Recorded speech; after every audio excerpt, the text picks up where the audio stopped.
देखो, ये इलेक्शन जब से टिकट मिली उसके बाद से कांग्रेस ने तो पहले दिन ही पूरी ताकत झोंकी। नामांकन के समय पूरा नेतृत्व है प्रदेश का और राष्ट्रीय नेतृत्व जो राजस्थान से संबंधित है पूरी ताकत के साथ नामांकन करने गया।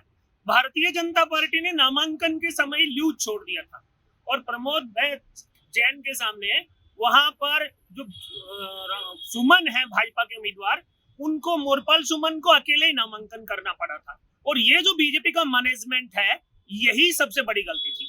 वहां पर भारतीय जनता पार्टी ने पूरे इलेक्शन कैंपेनिंग के दौरान कोई बड़ी सभा नहीं की, जबकि नरेश मीणा ने बड़ी सभा की और वहां पर भाया ने बड़ी सभाएं की। संकेत है कि भाजपा का मैनेजमेंट जनता से संवाद कम करना चाहता था और हम सत्ता में हैं, डबल इंजन में हैं, ये दिखाना ज्यादा था। मैसेज पास नहीं कर पाए और जो भी चीजें थी मार्को मैसेज की बात कर नहीं पाए और लगातार इस बात को लेकर, क्योंकि नामांकन से लेकर शुरू से लेकर बीजेपी का जो प्रचार धीमा नजर आ रहा था, अंतिम दौर में जाकर बहुत सारी संभाली ये भी।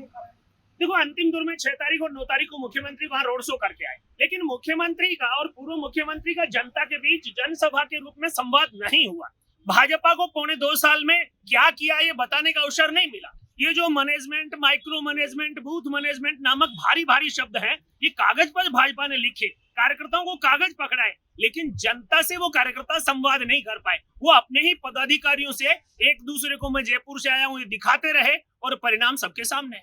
जिस तरह का परिणाम नजर आ रहा है, क्या लगता है कि क्योंकि जिस तरह से सरकार को 2 साल होने को है, क्या सरकार के कामों को लेकर भी कई बार परीक्षा होती थी, उपचुनाव में कहा भी जाता है, तो ये परिणाम इस ओर इशारा नहीं करेंगे क्या? देखो, वहां पर कांग्रेस से लड़ाई थी।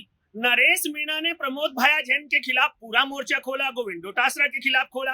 भाजपा का तो उल्लेख तक नरेश मीणा नहीं कर रहा था और ना ही जो कांग्रेस के उम्मीदवार थे प्रमोद भाया, वो भी बीजेपी का उल्लेख कर रहे थे। यानी बीजेपी इसमें साइलेंट मोड में थी और साइलेंट मोड में ही होने का परिणाम है। भारतीय जनता पार्टी में भी एक धड़ा ऐसा था जो भाया की जीत चाहता था और बीजेपी में जिस प्रकार की स्थिति और जिस प्रकार का मैनेजमेंट था, वो इसी बात पर केंद्रित था कि दिखावा ज्यादा करो, वोट से कम जुड़ो। और यही कारण रहा कि भाया रे भाया खूब खाया, लेकिन भाया ने अकेले नहीं खाया, जनता को भी खिलाया, इसलिए जीतने लायक वोट ले आए।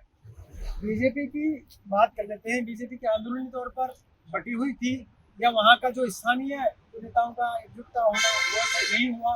क्या लगा कि जो समाजों को लेकर बातचीत होती रही, कभी भाया के कामों को लेकर बात हुई, तो नरेश मीणा के बीजेपी को भी नुकसान कर गया क्या? देखो, ये जो सारा नुकसान है, ये जो धाकड़ समाज का वोट था, बीजेपी उसे अपना जड़ खरीद गुलाम समझ रही थी, लेकिन उनकी जो नाराजगी थी और उसके बाद वो वहां पर जो मंत्री हैं बीजेपी के ऊर्जा मंत्री, उनको चुनाव प्रचार में नहीं भेजा गया। बीजेपी में इंटरनली जो सह और मात का खेल था, उसे बीजेपी का मैनेजमेंट कागजों से ढकना चाहता है, पर हकीकत में जनता के बीच उस बात के जो मैसेज थे वैसा ही परिणाम है। तो क्या 2 साल के कार्यकाल को लेकर ये जो परिणाम आएंगे, कहीं ना कहीं आपको लगता है कि आप नहीं छोड़ पा रहे हैं, क्या रहेगा, किस तरह की सोचा है? देखो, भारतीय जनता पार्टी की ये जो सरकार है, माननीय मुख्यमंत्री जो है वो पहली बार के विधायक पहली बार मुख्यमंत्री बने हैं। अब चीफ सेक्रेटरी बदला है, अब तक तो वो चीफ सेक्रेटरी के अधीन काम करने वाले मुख्यमंत्री थे। अब चीफ सेक्रेटरी नया आएगा तो अनुभवी मुख्यमंत्री के रूप में नए चीफ सेक्रेटरी उनके अधीन काम करेंगे और कार्य पद्धति बदलेगी तो भारतीय जनता पार्टी की स्थिति सुधरेगी। आज की तारीख में तो 2028 के चुनाव में भाजपा बुरी तरह पिछड़ती नजर आ रही है। क्या लगता है कि जिस तरह अंतर उपचुनाव को लेकर तमाम जो पंडितों की नजर थी कि जो चीजें बता रहे उसे उलट प्रमोद जैन भाया अलग मैनेजमेंट का, उनका मैनेजमेंट 25 साल का अनुभव वो काम आया है।